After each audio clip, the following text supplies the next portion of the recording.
এই গানটি সংস্কৃত এবং বাংলা ভাষার। আপনারা কি জানেন আজ আমাদের ভারতের জাতীয় সঙ্গীত বন্দে মাতরম গানটি যে লেখা হয়েছিল সেইটির আজ 150 বছর পূর্ণ হলো।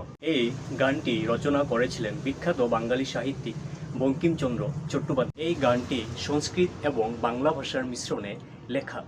1882 সালে বঙ্কিমচন্দ্র চট্টোপাধ্যায়ের লেখা বিখ্যাত উপন্যাস আনন্দ মঠে এই গানটি প্রকাশিত হয়েছিল। কথার অর্থ হলো মা আমি তোমায় প্রণাম করি বা মাতৃভূমিকে প্রণাম। এখানে ভারতবর্ষকে মা বা মাতৃদেবী রূপে কল্পনা করা হয়েছে। ব্রিটিশ শাসন আমলে এই গানটি স্বাধীনতা সংগ্রামীদের কাছে একটি মূল মন্ত্র হয়ে উঠেছিল। সরকার অনেক জায়গায় এর প্রকাশ্য গানে নিষেধাজ্ঞা জারি করেছিল।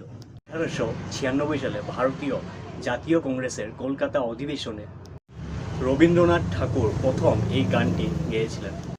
1950 সালের 24শে জানুয়ারি ভারতের গণপরিষদ বন্দে মাতরম গানটিকে ভারতের জাতীয় সঙ্গীত বা ন্যাশনাল সং হিসেবে গ্রহণ করে এবং ভারতের প্রথম রাষ্ট্রপতি রাজেন্দ্র প্রসাদ ঘোষণা করেন যে এই গানটিকে ভারতের জাতীয় সঙ্গীত জনগণ মন এর সমতুল্য সম্মান দেওয়া হবে।